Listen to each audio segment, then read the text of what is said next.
அது யார் மந்திரி உங்களுக்கு தெரியுமா? 10 ரூபாய்னா யாரு? செந்தில் பாலாஜி. 10 ரூபாய்னா கிராமத்திலிருந்து நகரம் வரை தெரியாதவர்களே இல்லை.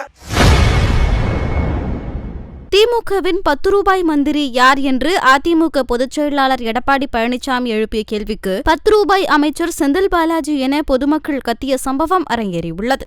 இன்றைக்கு மத்திய அமலாக்கத்துறை அவர்கள் அந்த டாஸ்மாக் நிறுவனத்தில் சோதனை செய்த பொழுது 1000 கோடி முறைகேடு நடந்திருப்பதாக பத்திரிகையில் செய்தியெல்லாம் வெளியிட்டிருக்கிறாங்க. அது யார் மந்திரி உங்களுக்கு தெரியுமா? 10 ரூபாய்னா யாரு? செந்தில் பாலாஜி. 10 ரூபாய்னா கிராமத்திலிருந்து நகரம் வரை தெரியாதவர்களே இல்லை. அப்படி முத்திரை குத்தப்பட்டது. எப்படி ஐஎஸ்ஐ முத்திரை மாதிரி ஒரு மந்திரிக்கு முத்திரை குத்திட்டாங்க. அந்த 10 ரூபா மந்திரி கிட்டத்தட்ட 453 நாள் பத்திரமா இருந்துட்டு வந்திருக்காங்க. இருக்கிற வேண்டிய இடத்துல பத்திரமா இருந்திருக்கிறார். இன்றைக்கு தமிழ்நாட்டில் இருக்கிற டாஸ்மாக் கடையில் கிட்டத்தட்ட 5000 6000 கடை இருக்குது. அதில் எந்தெந்த பார் அதிகமாக சேல்ஸ் ஆகுதோ அந்த பாரெல்லாம் கரூர் கோஷ்டி, கரூர் கம்பெனி அங்கே ஏலத்தை எடுத்து அவர்கள் அங்கே போய் இந்த பார் நடத்திட்டு இருந்தாங்க. இன்றைக்கு ஒவ்வொரு டாஸ்மாக் கடையிலையும் இன்றைக்கு விற்பனை ஆகுது மது பாட்டல்.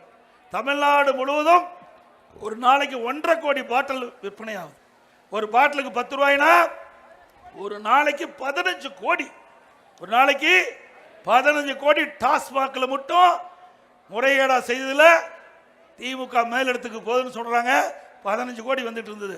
மாசத்துக்கு எவ்வளவு? 450 கோடி.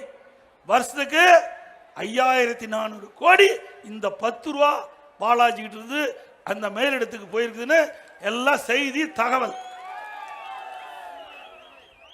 அப்படின்னா எத்தனை ஆயிரம் கோடி வந்திருக்கும் கணக்கு போடுங்க. அது மட்டும் இல்ல, பல வழியில கொள்ளையடிச்சிருக்கிறாங்க. அதெல்லாம் அமலாக்கத்துறை தோண்டி துருவி எடுத்துட்டு இருக்குது. அதெல்லாம் வெட்ட வெளிச்சத்துக்கு வரும். செய்திகளை உள்ளது உள்ளபடி தெரிந்து கொள்ள ரெஃப்ளெக்ட் நியூஸை சப்ஸ்கிரைப் பண்ணுங்க.